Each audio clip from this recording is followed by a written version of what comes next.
अस्सलाम वालेकुम नाज़रीन, सियासत टीवी के प्राइम टाइम में आप सबका तहे दिल से इस्तकबाल है। मैं हूं फरजान अहमद। सबसे पहले पेश है प्राइम टाइम की हेडलाइंस। आउटर रिंग रोड के टेंडर्स में बदनवानियों की स्पेशल इन्वेस्टिगेटिव टीम से जांच कराएंगे। चीफ मिनिस्टर रेवंत रेड्डी ने किया तेलंगाना असेंबली में ऐलान। मरकजी वज़ीर दाखिला अमित शाह की जानिब से अम्बेडकर की तौहीन पर उन्हें ओहदे से हटा दिया जाए। तेलंगाना कांग्रेस कायदीन ने असेंबली के अहाते में गांधी जी के मुजस्समे के रूबरू एहतजाज के दौरान किया मुतालबा। अक़लियती वज़ीर की अदम मौजूदगी से तेलंगाना के सर पर ताज नहीं, MLC आमिर अली खान या किसी और को फौरी अक़लियती वज़ारत दी जाए। BRS MLC कविता का तेलंगाना असेंबली में हुकूमत से मुतालबा। कांग्रेस की मरकजी क़यादत अडानी के खिलाफ कर रही है एहतजाज। तेलंगाना में अडानी का रेवंत रेड्डी के साथ हुआ है मुआहदा।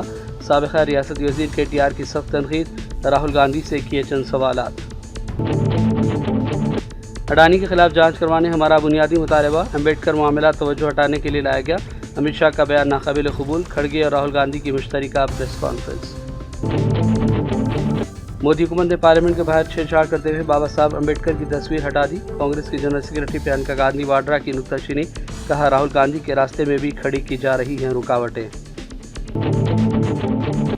और यमन की सना और अल हदीदा गवर्नरी में मुतादिद शहरी तनसीबात पर जालिम इसराइली फ़ौज की बमबारी, कम से कम 7 अफराद शहीद, मुतादिद ज़ख्मी। नेतन्याहू ने कहा शाम की सूरत हाल पर भी है हमारी कड़ी नज़र। हेडलाइंस आपने देखी और पेश है खबरों की तफसीलात। शुरुआत करेंगे तेलंगाना और हैदराबाद की बड़ी खबरों से। चीफ मिनिस्टर रेवंत रेड्डी ने आउटर रिंग रोड के टेंडर्स में बदनवानियों की स्पेशल इन्वेस्टिगेटिव टीम से जांच कराने का ऐलान कर दिया। आज तेलंगाना असेंबली में उन्होंने अपने बयान में कहा कि वो इस मामले की शफाफ जांच करवाने का हुक्म जारी कर रहे हैं। మాజీ ఆర్థిక శాఖ మంత్రి, ఎందుకంటే వారు ఆర్థిక శాఖ మంత్రిగా ఉన్నప్పుడే అది అమ్మిండ్రు. ఈ రోజు వారే డిమాండ్ చేసిండ్రు, ఈ ఔటర్ రింగ్ రోడ్ అమ్మకం మీద మీరు విచారణ ఇయ్యండి అని.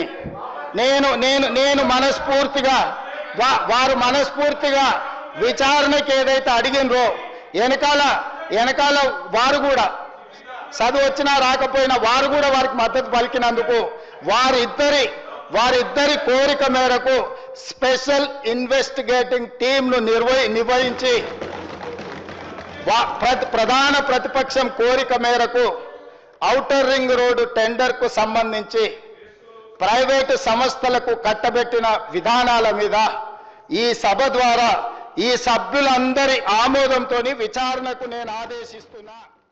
तेलंगाना के साबिक़ वज़ीर KTR पर बदनवारी का मुकदमा दर्ज कर लिया गया है। ये मुकदमा फार्मूला ई कार रेस के इनेकाद के दौरान हुई मुबैना बदनवारियों के इल्ज़ामात के दरमियान दर्ज किया गया है। एंटी करप्शन ब्यूरो के मुताबिक सरकारी फंड्स का मुबैना तौर पर गलत इस्तेमाल किया गया और इस मामले में 4 गैर ज़मानती दफ़ात के तहत ये केस बुक हुआ है। अरविंद कुमार को भी इसमें मुल्ज़िम बनाया गया है। तेलंगाना कांग्रेस कायदी ने मरकजी वज़ीर दाखिला अमित शाह की जानिब से अम्बेडकर की तौहीन करने पर उन्हें ओहदे से हटा देने का मुतालबा किया। गांधी जी के मुजस्समे के रूबरू असेंबली में एहतजाज किया गया। तेलंगाना ऐवान असेंबली के रूबरू इस एहतजाज में रियासती वज़रा और कांग्रेस कायदीन ने शिरकत की। अमित शाह के खिलाफ जमकर नारेबाजी की गई। मोदी हुकूमत पर जोर दिया गया कि वो अमित शाह को वज़ारत के ओहदे से फौरी तौर पर बरतरफ कर दें। मीडिया से बातचीत करते हुए तेलंगाना कांग्रेस सदर महेश कुमार गौड़ ने कहा कि कांग्रेस ने मोदी पर अमित शाह के इस्तीफा या बरतरफी का दबाव डालने के लिए आज एहतजाज किया है। आइए देखते हैं महेश कुमार गौड़ का ये बयान। अमित शाह जो बयान पार्लियामेंट में दिया है वो हर अम्बेडकर का दिल को घायल हुआ है। राज्यांग का निर्माता है, भारत रत्न है, ऐसे महान व्यक्ति के ऊपर अमित शाह जो भाषा उपयोग करा है, इसी देश में भगवान को हम लोग सब लोग मानते हैं, अम्बेडकर को भगवान के रूप से देखने वाले हैं। ऐसे महाोन्नत व्यक्ति के ऊपर जो कमेंट अमित शाह किया है ये तो स्पष्ट कर रहा है आपके अहंकार, आपकी मनुवाद संस्कृति को फिर वापस लाना चाह रहे हैं। तो इसलिए कांग्रेस पार्टी आज डिमांड कर रही है अमित शाह को मंत्रिमंडल से बरतरफ करना चाहिए। ये ज़रूरी है, देश को धक्का लगा है, देश घायल हुआ है, इसलिए अमित शाह को बरतरफ करके मोदी अपनी निजायती को पब्लिक को बताना है। साहब, इंडिया अलायंस का जो प्रोटेस्ट रहेगा ये सारे पार्टीज मिलकर इसके अगेंस्ट में बात करेंगे। आज तो हम AICC की बयान के अनुसार तेलंगाना पूरा में हमारे प्रोटेस्ट चल रहे हैं। हम एमएलए एमएलसी लोग असेंबली में अंबेडकर और गांधी जी स्टैचू के सामने प्रोटेस्ट कर रहे हैं। यहाँ की जनता को या देश की जो देश को आज राज चला रहे उनको पता लगना चाहिए कि अंबेडकर के बारे में हमेशा जो भाषा उपयोग किया है इससे देश घायल हुई है, इसके लिए उसको बरतरफ करना जरूरी है। बीजेपी को सपोर्ट करने वाले टीडीपी और नीतीश कुमार का जो सपोर्ट है, अंबेडकर साहब के बारे में इतनी बात बोलने के बाद कांग्रेस को क्या असर होगा इसके ऊपर? टीडीपी हो या आज तेलंगाना में टीआरएस हो, अंबेडकर के बारे में उनका बयान किया है वो स्पष्ट करना जरूरी है। आज अंबेडकर के बारे में इतना बड़ा कमेंट करके देश को जो घायल किया है इसके ऊपर केटीआर हो केसीआर हो बयान देना जरूरी है। बीआरएस के एमएलसी कविता ने तेलंगाना कानून साज असम्बली में कहा कि रियासत में अक़लियती वजारत न होने से ऐसा महसूस हो रहा है कि तेलंगाना के सर पर ताज नहीं है। उन्होंने कहा कि एमएलसी आमिर अली खान या किसी और को फौरी तौर पर अक़लियती वजारत दी जाए ताकि अक़लियती बिरादरी के लिए हुकूमती इक़दामात में आसानी हो सके। इसके अलावा दीगर उमूर पर भी एमएलसी कविता ने आज बयान दिया। ऑनरोरियम इज बीइंग गिवन टू इमाम, मौलन्स, पास्टर्स, कदीम्स एंड ग्रंथीस। मैंने ये सवाल इसलिए किया साहब कि माइनॉरिटी का जो डिक्लेरेशन कांग्रेस पार्टी ने दिया है इलेक्शंस में, उसमें इन सबको भी पेंशन देने का उन्होंने दावा किया था। इक़्तिदार में आते ही सबको पेंशन देंगे ऐसा उनका दावा था, इसीलिए मैंने उनको दिया है। लेकिन आधा ही जवाब दिया, या तो ये कहा भी नहीं है कि फिर पास्टर्स का, कदीम्स का, ग्रंथीस का सोच भी रहे नहीं सोच रहे, वो भी उन्होंने नहीं बताया। Sir, I demand that the government answers them sir.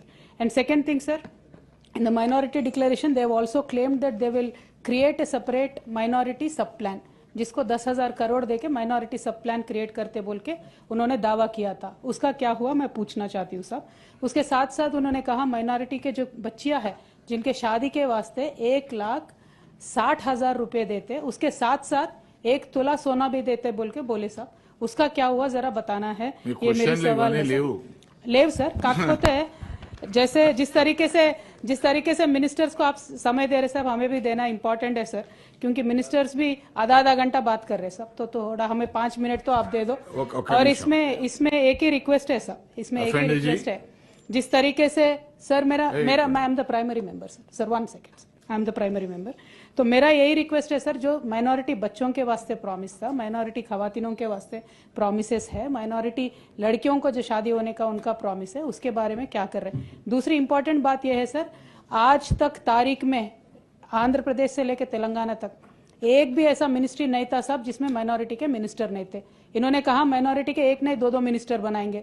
हमारा रिक्वेस्ट ये है सर, हमारे काउंसिल से आमिर भाई है, उनको बना दीजिए या किसी और को भी बना दीजिए, लेकिन माइनॉरिटी का मिनिस्टर नहीं है तो ऐसा रहता है साहब कि सर पे ताज नहीं है तेलंगाना पे, ऐसा लगता है साहब, क्योंकि यहाँ की जो गंगा जमनी तहजीब है उसके हिसाब से माइनॉरिटी का मिनिस्टर तो होना जरूरी है सर। और लास्टली एक बात बोलना है सर, क्योंकि दूसरे मिनिस्टर साहब हमारे सरकार के बारे में बात करके चले गए, कोमट रेड्डी, वेंकट रेड्डी साहब, वो कह रहे थे कि 10 साल के आपके इसके बारे में नहीं साहब, एक ही मिनट उन्होंने कहा आपके बारे में बात करने में टाइम वेस्ट है। मैं एक ही बात बोलना चाहती हूँ साहब, 10 साल के केसीआर के हुकूमत के बारे में क्या बात हुआ, 10 महीने के रेवंत रेड्डी के हुकूमत के बारे में क्या बात हो रही है आज पब्लिक में, वो खुद सुन ले साहब। Thank you. जय तेलंगाना। एमएलसी आमिर अली खान ने आज तेलंगाना काउंसिल में अवाम से जुड़े मसाइल को लेकर आवाज़ बुलंद की। उन्होंने कहा कि मसरूफ़ औक़ात में मेट्रो रेल की भीड़ पर काबू पाने के लिए मुनासिब इक़दाम किए जाएँ, कोचेस में इजाफ़ा किया जाए ताकि मुसाफिरों को सहूलत हो और आमदनी में भी इजाफा हो सके। इसके अलावा पुराने शहर हैदराबाद में तामीर की जाने वाली MGBS चंद्रान गुड्डा के काम कब तक मुकम्मल होंगे, इसकी तफसील सामने लाई जाए और जो जायदादें मेट्रो रेल की तोसी से मुतासर हो रही हैं उनके मालिकान को भरपूर मुआवजा देने का आमिर अली खान ने अपना मुतालबा फिर एक मरतबा दोहराया। शहर हैदराबाद तेज़ी से फैल रहा है sir. Public transport is the lifeline sir. 10 years the number of buses have been reduced sir. Some number has been reduced. So I think the metro train is now very important, which can cater to the demands of the people. Metro rail में फ़िलहाल 5 बोगियाँ हैं साहब। अगर हुकूमत इन बोगियों में इजाफा के सिलसिले में फ़ैसला करती है तो इसमें ना सिर्फ मसरूफ़ औक़ात में आवाम को सहूलत होगी सर, बल्कि मेट्रो रेल की आमदनी में भी इजाफा होगा। मेट्रो रेल के औक़ात में आम तौर पर क्रिकेट मैच या कोई ईद रही या कोई त्यौहार रहा तो उसमें देर गए तक भी ट्रेन चलाई जाती है साहब। हैदराबाद में ऑल इंडिया इंडस्ट्रियल एग्जीबिशन अब शुरू होने वाली है साहब। जो 1 जनवरी से उमूमन 15 फरवरी तक चलती है। मेरी हुकूमत से दरख्वास्त है कि नुमाइश के दौरान भी मेट्रो रेल के औकात में इजाफ़ा किया जाए ताकि नुमाइश आने जाने वालों को सहूलत हो सके। Chairman sir, Ameerpet metro station जो कि रेड लाइन से ब्लू लाइन चेंज करने के लिए इंटरचेंज स्टेशन है, वहाँ मसरूफ़ वक्त में भीड़ का अंदाज़ा लगाना मुश्किल हो जाता है। हुकूमत ने मेट्रो रेल के दूसरे मरहले में जो तोसी का मंसूबा तैयार किया है, इसके बाद सहूलत में मज़ीद बेहतर पैदा हो सकती है। Sir last sir chairman sir, metro rail के दूसरे मरहले में पुराने शहर में तामीर की जा रही MGBS ता चंदनगुट्टा लाइन कब तक मुकम्मल करने का मंसूबा है? मैं ये जानना चाहता हूँ कि इस राहदारी पर कामों का अमली तौर पर कब आगाज़ किया जाएगा और इन कामों को कब तक मुकम्मल किया जाएगा? आपके ज़रिए मैं हुकूमत से एक बार फिर इस मरतबा मुतासरीन की जायदादों का मुतालबा करता हूँ। पुराने शहर हैदराबाद के बीबी बाजार मुगलपुरा इलाके के अवाम ने मेट्रो रेल के कामों की शुरुआत का खैर मकदम किया, ताहम कहा कि उन्हें माकूल मुआवजा दिया जाए। जिन लोगों की जायदादें मुतासिर रही हैं उनको एकसा और भरपूर रकम दी जाए। मुकामी अफराद ने मीडिया से इस हवाले से बातचीत की। ये एरिया जो है बीबी बाजार कहलाता है और जो पेट्रोल पंप के पास से हम बात कर रहे हैं, ये हुकूमत जो मेट्रो रेल जो चलाना चाह रही है ठीक है, मगर हमारी शर्तों पे होना। एक तरफ आप ज्यादा ले रहे हैं, एक तरफ कम ले रहे हैं, तो यहाँ पर रीअलाइनमेंट करके 80 फीट कीजिए ये साइड पे। बिल्कुल हम दारुशफा टू वहाँ पर जो है 80 फीट का ले लीजिए और कंपनसेशन जो है हमारे हिसाब से देना, बोल तो 2 लाख के ऊपर देना। ये हमारे डिमांड्स है। अगर इस पे गवर्नमेंट राजी है तो हम बखुशी जो है अपनी जमीन दे देंगे, लेकिन आप ये नाइंसाफी कर रहे हैं कि एक वो राइट साइड पे आप जो है कम ले रहे हैं और हमारी तरफ इस तरफ जो है वेस्टर्न साइड पे जो है आप 40 फीट ले रहे हैं, तो क्या होगा? पूरे जायदाद चले जा रहे हैं। तो इस सिलसिले में हम अगर हुकूमत बज़िद है कि लेना है तो हम भी देते, मगर हमारी शराइत है, ये खास शराइत है, क्योंकि मेट्रो रेल के जो लिए है 80 फीट बहुत होती है इस पे और कुछ भी नहीं। और कंपनसेशन जो है ना हमारे हिसाब से लोगों के जो है हिसाब से देना। It must be more than 2 lakhs. Without that, below that, we won't accept it. Again, if it is not like that, we have to go to court.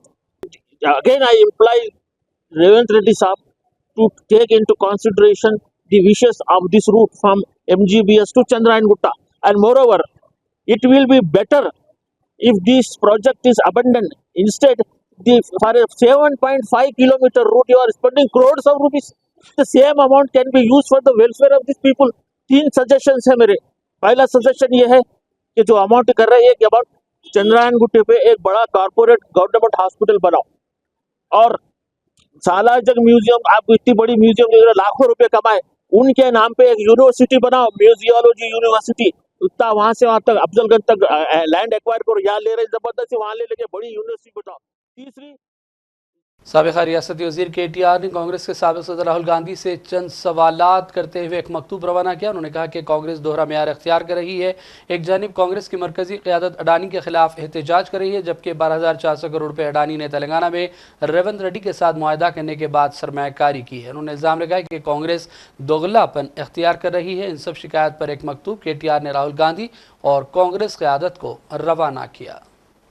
Telangana की प्रिंसिपल ऑपोजिशन पार्टी के तरफ से और तेलंगाना की जनता की तरफ से कुछ सवाल करना चाहता हूँ। ख़ास आपकी पार्टी की जो ग्लेरिंग डबल स्टैंडर्ड है, जो एक फार्शियल आपकी प्रोटेस्ट हैं अदानी जी को लेके, इस बारे में आपसे चंद सवाल पूछने थे। The first thing I would like to ask you mister Rahul Gandhi, does the Congress as a party have a stand vis-a-vis Mr. Adani and his investments? On the one hand, you call him a crony capitalist of Prime Minister Modi.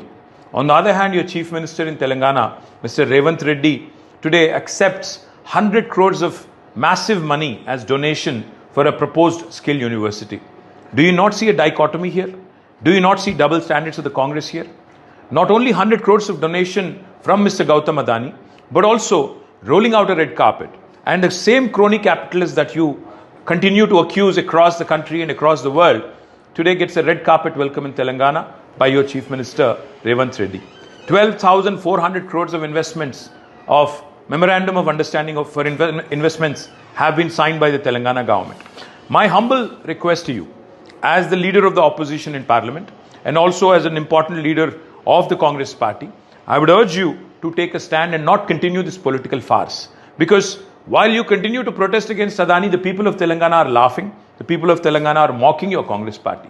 Because you cannot continue this doglapan, you cannot continue this double standard, two-faced approach, because your own chief minister is openly defying and openly questioning your stand on Adani and making you and your party a laughing stock. So I have written a detailed letter to you.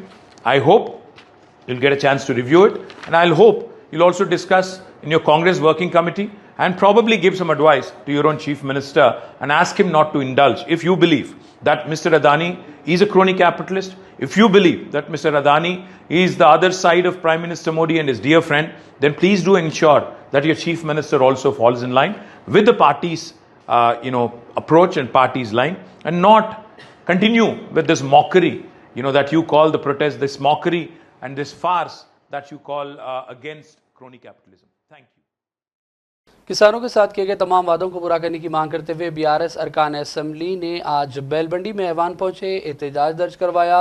साबिक़ा रियासती वज़ीर हरीश राव की क़यादत में BRS के अरकान assembly ने यह मुनफरिद एहतजाज किया और रेवंत रेड्डी हुकूमत से मुतालबा किया गया कि किसानों के साथ मुकम्मल इंसाफ किया जाए और इलेक्शन के दौरान किए गए तमाम वादों को पूरा किया जाए।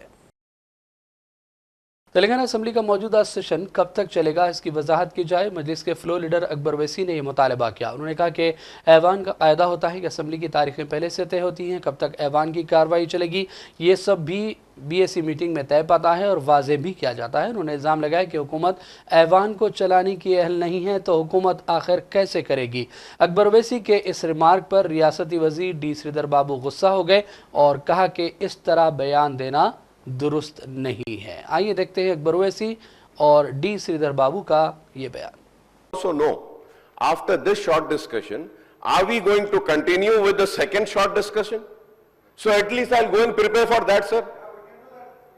If we are doing that and not going for the bills, we need a clarification, sir, so that we can at least prepare ourselves, sir.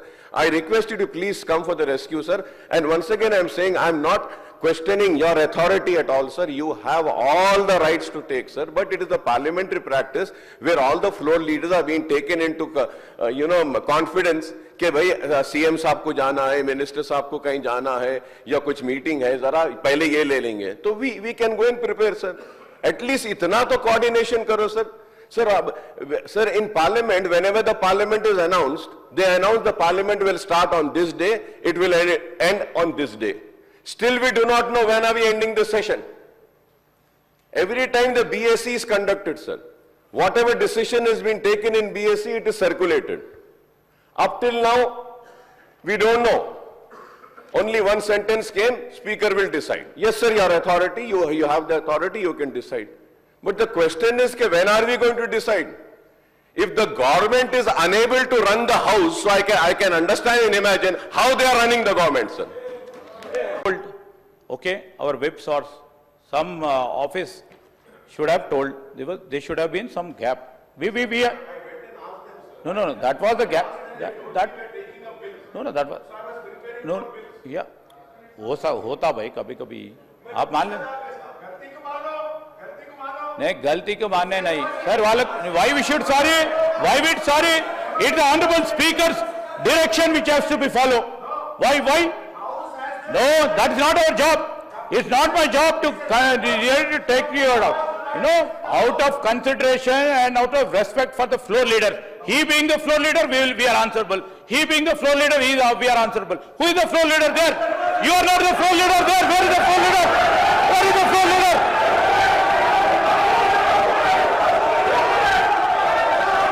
Hey, how can you say that? Where is the floor leader? We are answerable to the floor leaders. Where is the floor leader?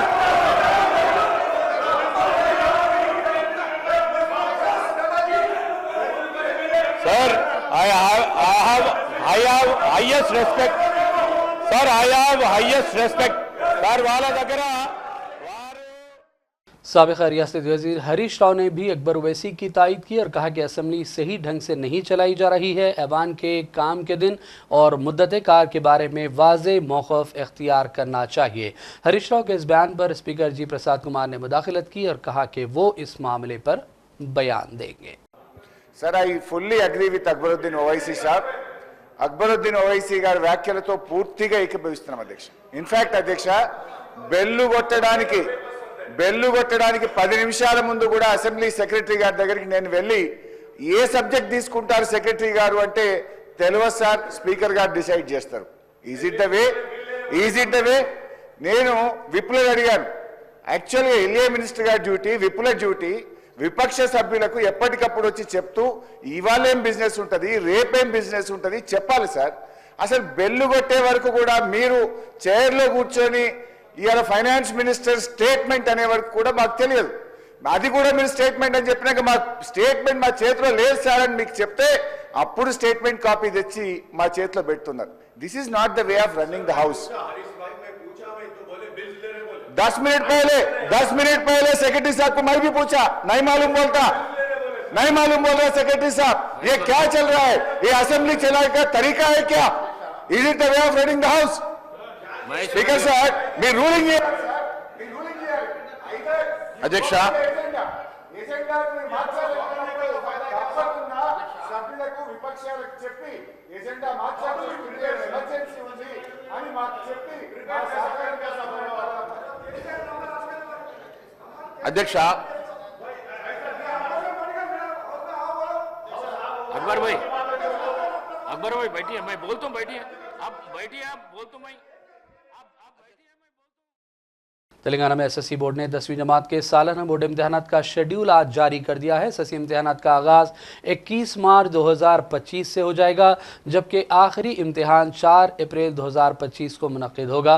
इम्तिहान के औक़ात 9:30 बजे था 12:30 बजे दोपहर के दरमियान रखे गए हैं। शहर हैदराबाद में वाक़ अनवर मॉर्निंग रागा अपार्टमेंट की रिहायशी अचानक बिल्डिंग में मौजूद दुकानों को ढाने के हैड्रा के इक़दाम से फ़िक्रमंद हो गए। आज जुमेरात की सुबह इस इक़दाम से कशीदगी देखी गई, जबकि रिहायशियों ने हैड्रा के अमले की कार्रवाई को लेकर एहतजाज किया। रिहायशियों ने कहा कि ग्राउंड फ्लोर पर ग्रॉसरी, फ्रूट और सब्ज़ी की दुकानें गिरा दी गई, जबकि उनका दावा है कि HMDA की इजाज़त 2016 में ही मिल गई थी। उसके बाद साल 2018 में कब्ज़े का सर्टिफिकेट भी दिया गया।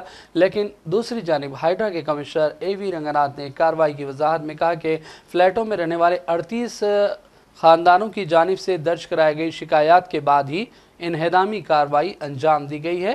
मुबैना तौर पर ये दुकानें गैर मजाज अंदाज में तामीर की गई थी।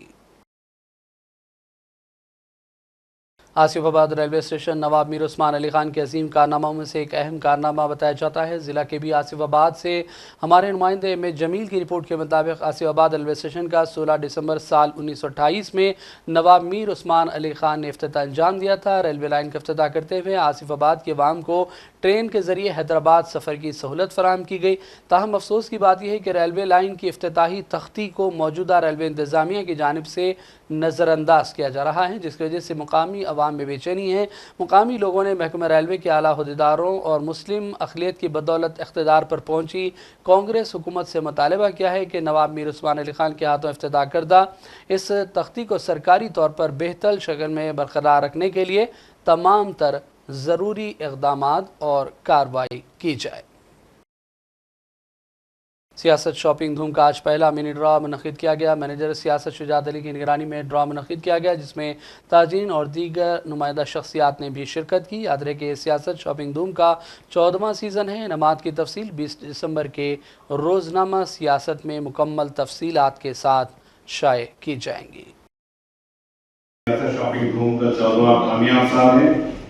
हर साल की तरह इस साल भी 4 मिनी ड्रा और एक बम्पर ड्रा पर मुश्तमिल है। मिनी ड्रा में हर मिनी ड्रा में 12 इनामात दिए जाएंगे और तकरीबन 72 दुकानदारों के लिए तरगीबी इनामात दिए जाएंगे। मैं मज़ीद ताख़ीर न करते हुए बम्पर ड्रा की मिनी ड्रा की पहले मिनी ड्रा की तकरीब का आगाज़ करता हूँ।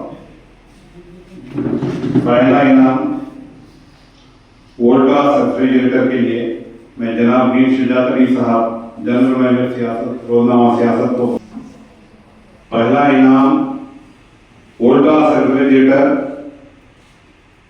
शूवर्ड कूपन नंबर 144073 144073 दुकानदार शूवर्ड। दूसरा इनाम वोल्टास वॉशिंग मशीन के लिए मैं जनाब अल्फ्रेड साहब कशिश। दूसरा इनाम वोल्टास वॉशिंग मशीन जीतने वाले खुशनसीब साहब का कूपन नंबर 592058 दुकानदार मोहम्मद खान ज्वेलर्स। और रुबाइये नाज़रीन रुख करेंगे चंद अहम कौमी और आलमी खबरों की जानिब। अडानी के खिलाफ जांच करवाई जाए, ये हमारा बुनियादी और अहम मुतालबा है। कांग्रेस सदर खड़गे राहुल गांधी ने आज मुश्तरका प्रेस कॉन्फ्रेंस के दौरान की मुतालबा किया। राहुल ने कहा कि अम्बेडकर मामला तवज्जो हटाने के लिए लाया गया, जबकि खड़गे ने कहा कि ऐवान में अमित शाह का बयान हरगिज़ काबिल कबूल नहीं है। आइए देखते हैं दोनों लीडरों की बयानात का मुख्तसर सा हिस्सा। और उसमें स्पष्ट बताया कि इलेक्शन 52 का कैसा हुआ, क्या हुआ, वो तो उसमें है, मैं बाद में बताऊंगा, आज उस पर जाने का नहीं है। लेकिन आज जो घटना घटी, हम रोज पहले से ही सदन में गड़बड़ नहीं होना, सदन में जो मुद्दे रखे जाते उसका चिंतन होना, इसीलिए हम कोई हाउस बोथ द हाउसेस में कोई डिस्टर्ब करने का कोशिश नहीं की है। पार्लियामेंट से कुछ दिन पहले अदानी जी का वो यूएस में केस आया और पूरे टाइम बीजेपी ने उस पर डिस्कशन रोकने की कोशिश की और बीजेपी की बेसिक स्ट्रैटेजी थी कि ये अदानी का जो मामला है इसकी कोई चर्चा ना हो, इसका कोई डिस्कशन ना हो, ये दब जाए। और शुरुआत में इन्होंने ये फुल टाइम इनका काम था, कभी कुछ डिस्ट्रैक्शन करते हैं, कभी कुछ डिस्ट्रैक्शन करते हैं। उसके बाद अमित शाह जी का बयान आता है और हम पहले से कह रहे हैं कि जो बीजेपी आरएसएस की सोच है एंटी कॉन्स्टिट्यूशनल सोच है, एंटी अंबेडकर जी की सोच है और जो अंबेडकर जी की मेमोरी है, जो उनका कंट्रीब्यूशन है, उसको ये लोग मिटाना चाहते हैं, खत्म करना चाहते हैं। और डायरेक्टली इनके मंत्री ने, होम मिनिस्टर ने डायरेक्टली सबके सामने जो उनका माइंडसेट है वो सबके सामने उन्होंने दिखा दिया। हमने कहा कि अपॉलॉजी होनी चाहिए और उनको रिजाइन करना चाहिए, नहीं किया। और आज फिर से इन्होंने एक नया डिस्ट्रैक्शन शुरू किया है। हम अंबेडकर जी की स्टैचू से सारे एमपी शांति से पार्लियामेंट हाउस जा रहे थे। पार्लियामेंट हाउस के सीढ़ियों पे बीजेपी के एमपी लकड़ियां लिए हमारे सामने खड़े होते हैं, हमें अंदर नहीं जाने देते हैं। और उसके बाद अब ये थोड़ा सा अपना फिर से डिस्ट्रैक्शन करने की कोशिश कर रहे हैं। रियलिटी ये है, इन्होंने अंबेडकर जी का अपमान किया है, उसकी अपॉलॉजी होनी चाहिए और रिजाइन करना चाहिए होम मिनिस्टर को। और जो मेन मुद्दा है जिसको ये मिटाना चाह रहे हैं, बाबा साहब अम्बेडकर को लेकर सियासत गर्मा गई है। आज न सिर्फ पार्लियामेंट के अंदर बल्कि पार्लियामेंट के अहाते में भी हुकूमत और अपोजिशन के अरकान के दरमियान धक्का मुक्की हुई, ज़बरदस्त हंगामा हुआ। कांग्रेस लीडर राहुल गांधी ने कहा कि उनके साथ ऐवान में जाते हुए पार्लियामेंट के गेट पर बीजेपी के अरकान ने रास्ता रोकने की कोशिश की, जिसमें धक्कमपील हुई। राहुल ने कहा कि हुकूमत बाबा साहब की तौहीन कर रही है, आइन पर हमला हो रहा है। उन्होंने कहा कि ऐवान में जाना हमारा हक है और बीजेपी के अरकान उन्हें रोकने की कोशिश करते रहे। राहुल ने कहा कि उन्हें पार्लियामेंट में दाखिल होने से रोका गया, धमकी दी गई। इस दौरान बीजेपी के एक रुकने पार्लियामान प्रताप सिंह धक्कमपील में मामूली तौर पर जख्मी भी हुए। नहीं, देखिए, मैं पता नहीं, आपके शांत हो जाए, आपके कैमरा में होगा। ये पार्लियामेंट की एंट्रेंस है इसमें मैं अंदर जाने की कोशिश कर रहा था तो बीजेपी के एमपी जो थे वो मुझे ऐसे रोकने की कोशिश कर रहे थे, धकेल रहे थे और मुझे धमका रहे थे, तो वो हुआ है बस।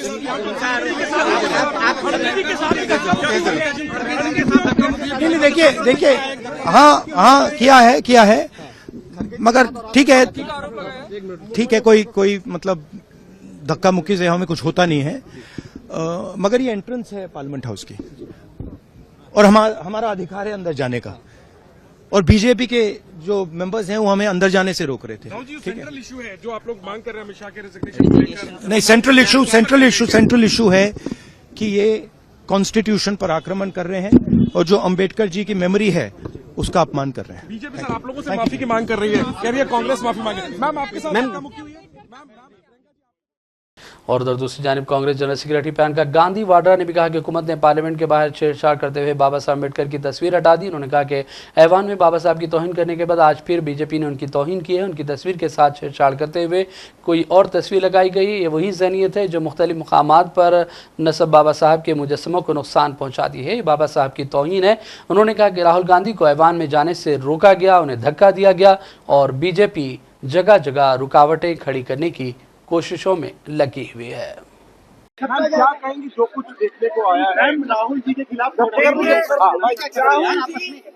B.R. अम्बेडकर जी की फोटो लेकर शांतिपूर्वक जय भीम के नारे को बोलते हुए संसद में जा रहे थे। संसद में जाने से किसने रोका? आप देख लीजिए, हम इतने दिनों से प्रोटेस्ट कर रहे हैं, साइड में प्रोटेस्ट कर रहे हैं, जो भी आ रहा है जा रहा है उसको पूरा रास्ता है। इन्होंने कुछ एकदम शांतिपूर्वक प्रोटेस्ट हुए, कितने दिनों से चल रहे हैं, रोज 10:30 से 11। आज पहली बार इन्होंने प्रोटेस्ट किया, सबको रोक दिया और उसके बाद धक्का मुक्की और ये गुंडागर्दी। और अब सिर्फ अमित शाह जी की खाल बचाने के लिए ये अब इन्होंने साजिश शुरू की है कि भैया ने किसी को धक्का मारा। ये वो मेरी आंखों के सामने आप सबने देखा होगा, खड़गे जी को धक्का मार के जमीन पे गिराया। उसके बाद एक सीपीएम के एमपी को धक्का मारा, उनके ऊपर गिरे, खड़गे जी के ऊपर। मैंने सोचा टांग टूट गई होगी, कुछ हुआ होगा, क्योंकि उनके चेहरे से दिख रहा था कि उनको चोट लगी। फिर हमने कहीं से कुर्सी ढूंढ के हम लाए उनके लिए। अब आप खुद ही देख रहे हैं, यहाँ पे रोज खड़े हैं, हम रोज प्रदर्शन कर रहे हैं 10:30 से 11। आज तक कुछ नहीं हुआ है, ये सब साजिश है। इनसे हमने पूछा, ये जो हमें रोक रहे थे, हिम्मत है तुम्हारे में? अगर अम्बेडकर जी को चाहते हो जय भीम बोलो, जय भीम का नारा क्यों नहीं निकल सकता इनके मुंह से? ये कह रहे सर पैसेज दिया गया था टकरा। कौन सा पैसेज? आपने खुद देखा, हमारे सामने सारे खड़े थे। मैम अब राहुल जी के खिलाफ कुछ कहा भी नहीं, हम सिर्फ अपना नारा लगाते रहे, सिर्फ अपने संविधान के लिए लड़ते रहे। अगर आप सोचते हैं, अगर इस देश की जनता सोचती है कि ये लोग संविधान की रक्षा करेंगे, अगर आज भी इस देश की जनता किसी भी कंफ्यूजन में है तो कंफ्यूजन दूर हो जाए। इनकी असली जो भावना है वो निकल गई अमित शाह जी की बातों में। इनकी असली भावना आज आपको दिख गई यहाँ पे, जहाँ पे ये हिंसक भावना रख रहे हैं। इनके मुंह से जय भीम निकल भी नहीं सकता। मैं इनको चैलेंज करती हूँ, बीजेपी की एमपी से, यहाँ खड़े होकर जय भीम बोले।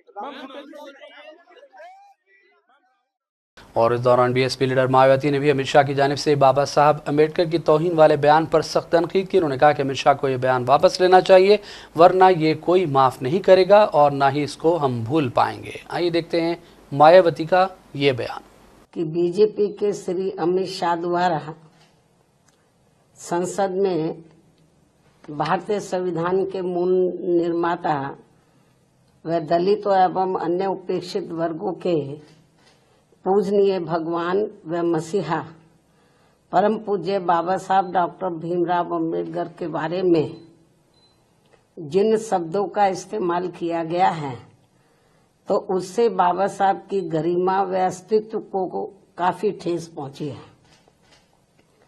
इससे एक प्रकार से उनका अपमान हुआ है, ऐसा हमारी पार्टी का ये मानना है, जिससे अब पूरे देश में इनके अनुयायियों में जबरदस्त गुस्सा व आक्रोश व्याप्त है।